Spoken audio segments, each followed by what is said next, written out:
Well, thank you for joining us again this week for this very important talk as we continue to discuss a new way of seeing, specifically a new way of seeing our church's mission and vision.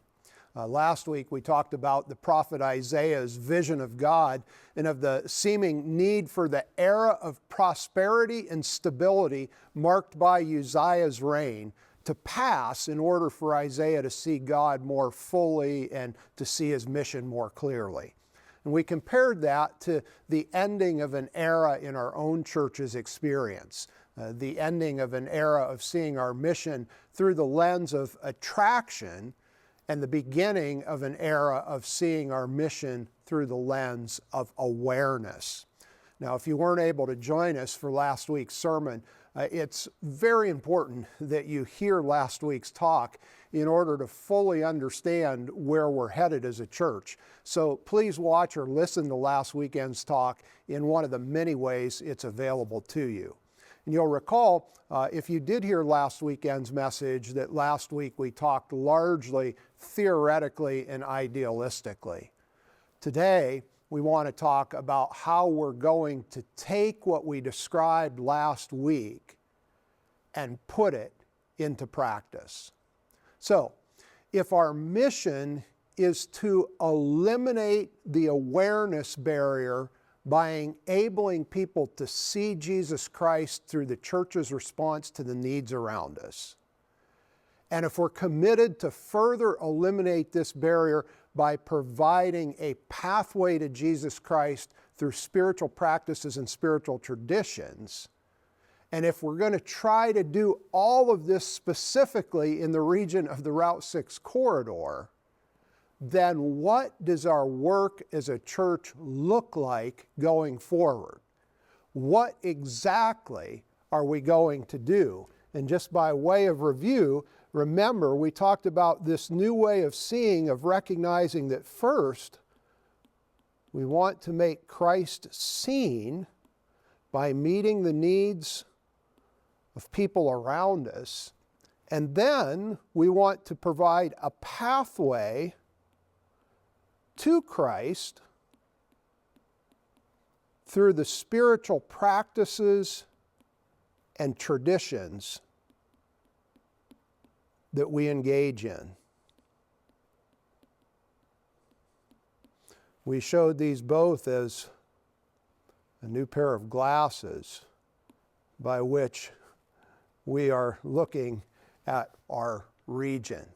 And remember also last week, we talked about the recognition that we're trying to do this all in this area that we're referring to as the Route 6 corridor.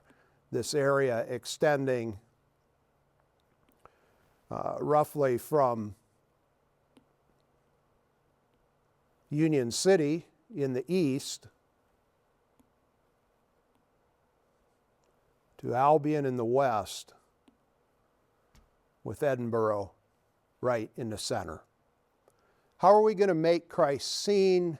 How are we going to provide a pathway to Jesus in this particular region? Well, first, let me suggest this. We are going to make Christ seen by responding to the very real needs of the Route 6 corridor. And what are those needs? Well, they are needs associated largely with rural poverty.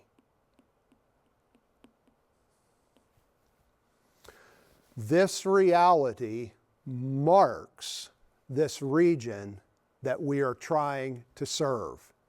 It is a clear and present reality in this area we are trying to transform. So let me give you one example of a need that exists in this region that is exacerbated by rural poverty. The need is transportation. For the last 3 years, our church has worked closely with the Pennsylvania Department of Occupational and Vocational Rehabilitation, trying to help people who need some extra support find and succeed in a job. And we've been able to help a number of people in our region find and keep a meaningful job. And here's what we all know: meaningful work changes a person's life. But here's an issue we've consistently encountered. We can find people meaningful work and we can help them be successful at that work, but many of these individuals have no realistic way to consistently get to their place of employment. They don't have transportation. And this can be the case for a number of reasons. For some, it's the lack of financial ability to purchase a vehicle and pay for insurance. For others, it's that they've never had the opportunity to get a driver's license. For some, it's a legal issue, such as a DUI that's resulted in the loss of their license.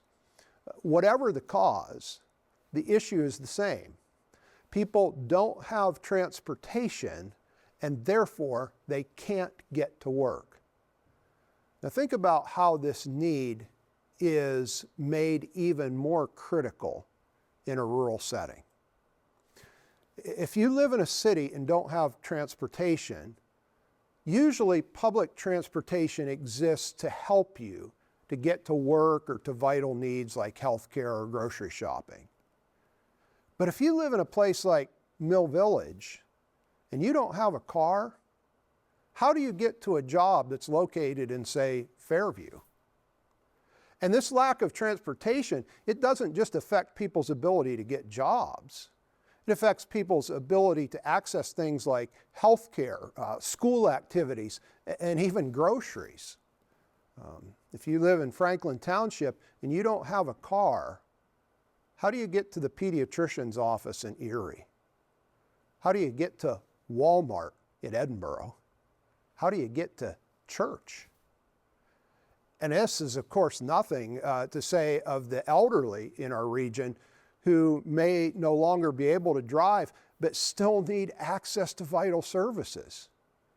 You know, to be honest, before our church started working with the Office of Vocational Rehabilitation, I'd never really thought of what it would be like to be in this kind of situation. But you know, this problem is very present and very real. And as we're learning, many problems like this associated with rural poverty, they go largely unnoticed and unaddressed. And while certainly our county has done many meaningful things and provided a number of resources to help address these types of issues, the rural context of the problem makes the scope of the problem bigger than any one agency or organization can solve. So, what could we do as a church? How could we help people with this transportation need?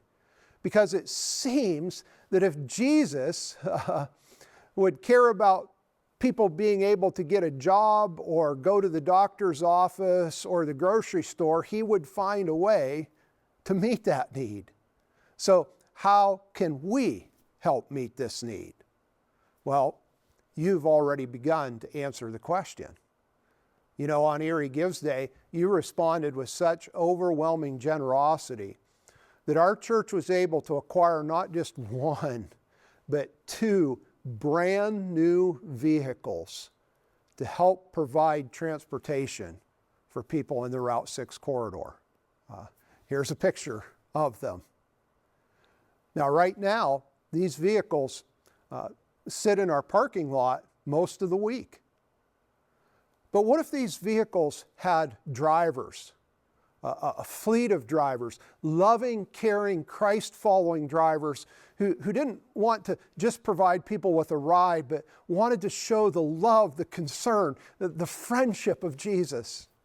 What if we had volunteers willing to say, I can drive the church's car to Waterford to take someone to their doctor's appointment in Erie, or I can drive the church's van to Union City and pick up kids to come to youth night in Edinboro, or you know what, I can go get that mom in McCain who needs to meet with their child's teacher at the middle school.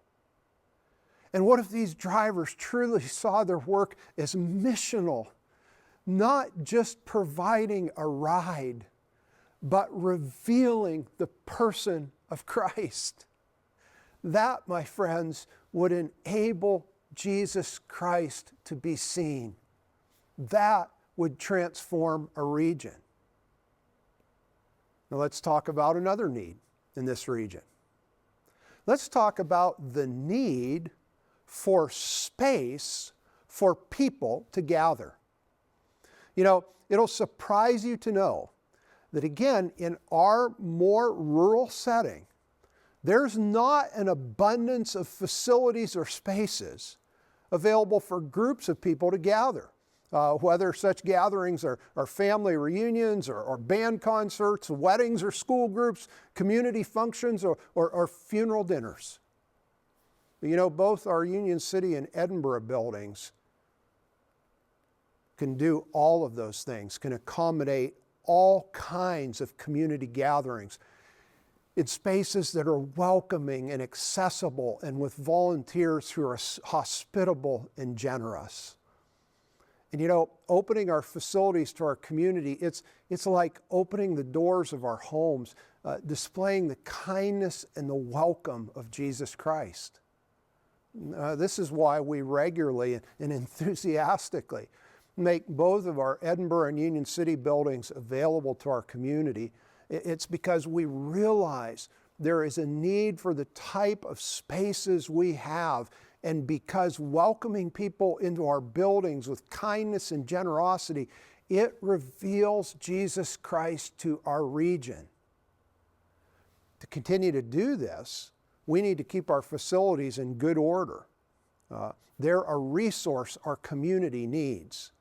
And you know, we've got some work to be done at both our Union City and Edinburgh sites if these facilities are going to continue to be helpful resources to our community. One of the greatest needs of our facilities in both Edinburgh and Union City is our parking lots. If you haven't noticed, they're both in pretty rough shape. What you might not know is that at our Edinburgh site, our parking lot problem is compounded by a problem with our front entrance. Our front entrance in Edinburgh is sinking. If you'll take careful note, the next time you walk through it, you'll see the unevenness of the floor and the cracking of the walls. This same settling is happening with the sidewalks out in front. And we've known for some time that to fix our parking lot also involves fixing our front entrance. Now, we've also wanted for some time to create an outdoor gathering space for use by our church and community. We've talked extensively about the benefit to our region of an outdoor pavilion or patio that could be used for everything from outside worship services and concerts to wedding ceremonies. So I'm very excited to share with you today that through the work of our facilities team and architect, we have plans to both improve the parking lots of our Union City and Edinburgh buildings and create a new front entrance and patio at our Edinburgh facility. I'll give you just a quick look at those plans, which will be available later for you to view in more detail. Right here they are, and again, this is of our Edinburgh building, and you can see that this new plan we have drawn changes the front entryway. It adds a patio to the front of our building, changes the entrance to an angled entrance, reconfigures the look of the front. And again, you'll be able to look at these plans in more detail later, but think about why we're doing what we're doing. We're doing this to provide a wonderful space in which people can gather. We're doing this to provide a space that our community can continue to utilize, because we believe that when people come together, good things happen. And we believe that when we can provide space for people to gather, and can do that with the generosity, kindness, and warmth that Jesus welcomed people with, when we do that, Jesus Christ is revealed to our region. Transportation and gathering spaces, two very real needs in our region that we as a church are uniquely positioned to meet and address. And when we address these needs in a Christ-honoring way, Jesus is seen. So, think about it like this. We're responding to needs so that Christ is seen. Now let's talk about the pathway that will help people access or become more fully aware of that Christ that they now see. How are we going to provide a pathway for people to become more aware of the Christ we are trying to make known? And last week, we talked about the pathway being the spiritual practices and traditions that we observe. Here are our glasses again. Now again, we've never claimed an exclusivity to our practices or traditions. We've never suggested that the McLean Church way is the only way to become more fully aware of or engaged with Jesus Christ.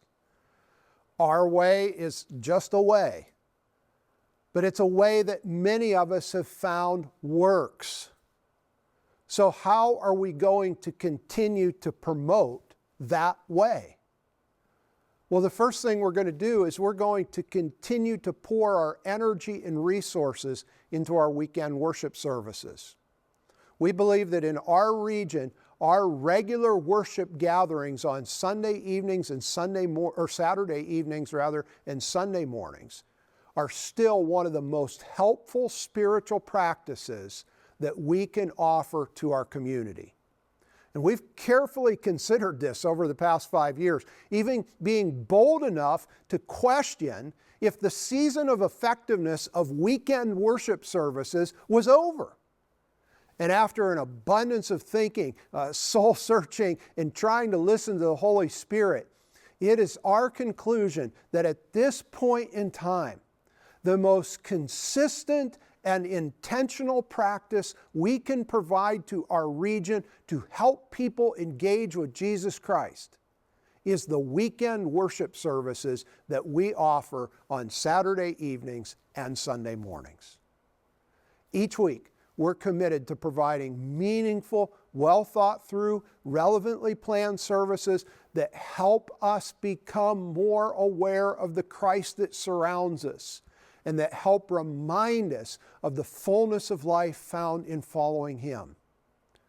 Now, I know that for an increasing number of people in our region, attendance at a Saturday evening or Sunday morning worship service is not possible for many different reasons. And this is why we'll continue to offer and improve our online worship experience so that this spiritual practice can be available at any place and any time.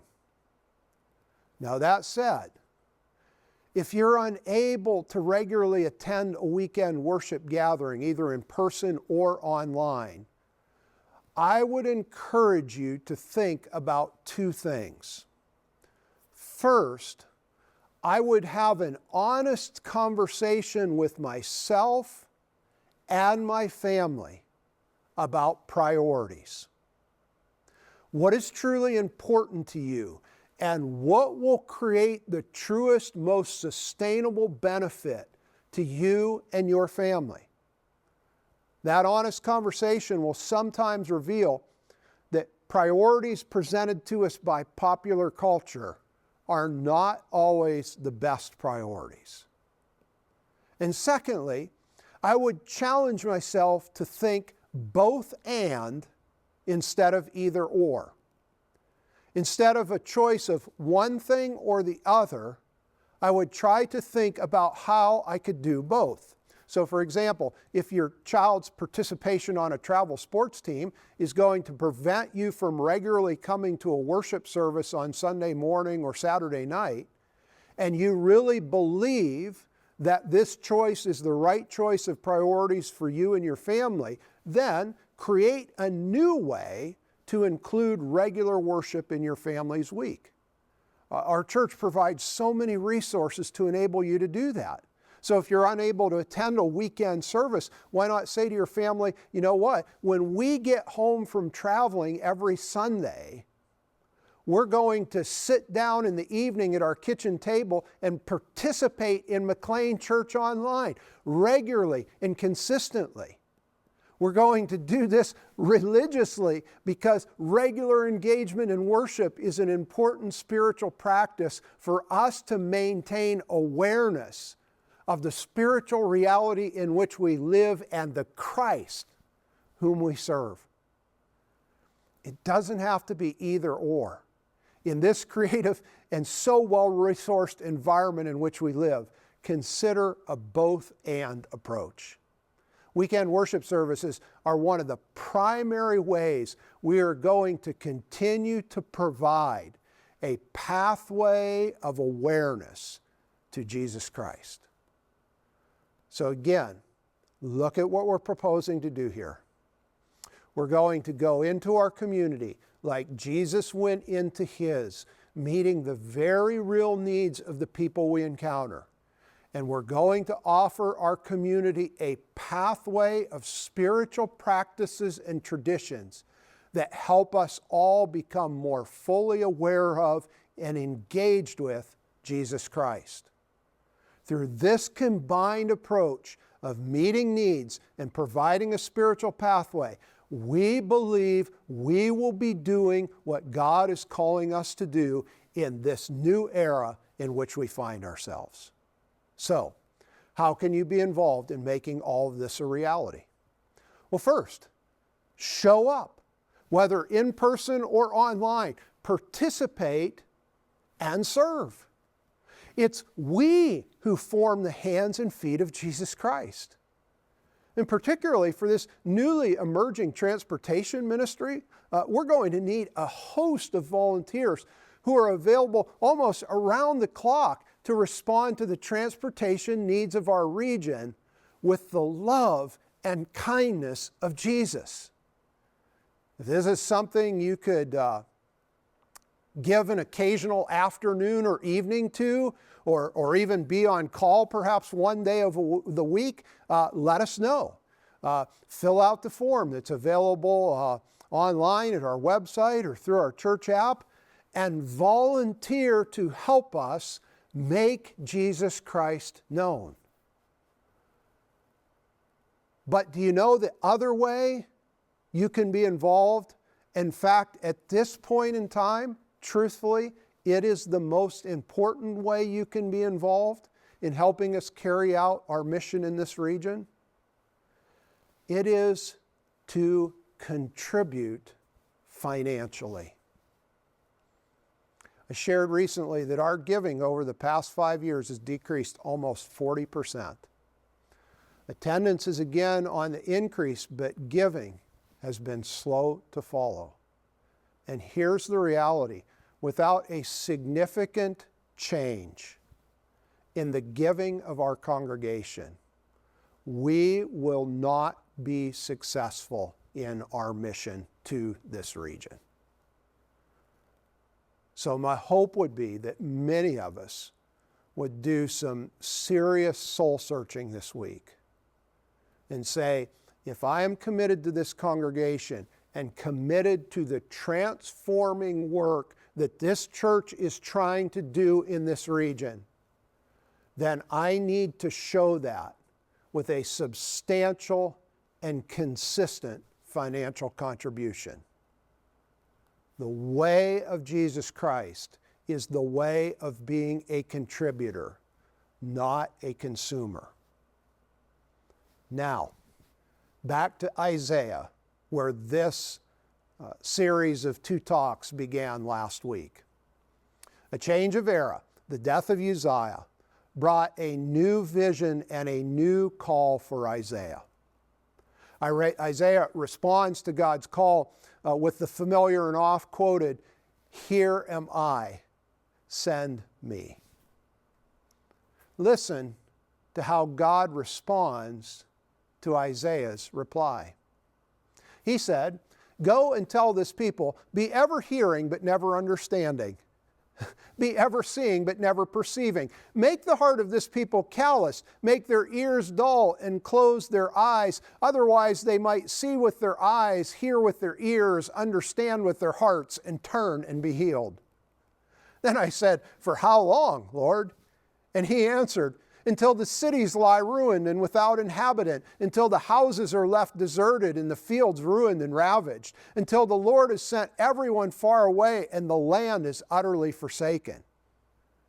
And though a tenth remains in the land, it will again be laid waste. But as the terebinth and oak leave stumps when they are cut down, so the holy seed will be the stump in the land."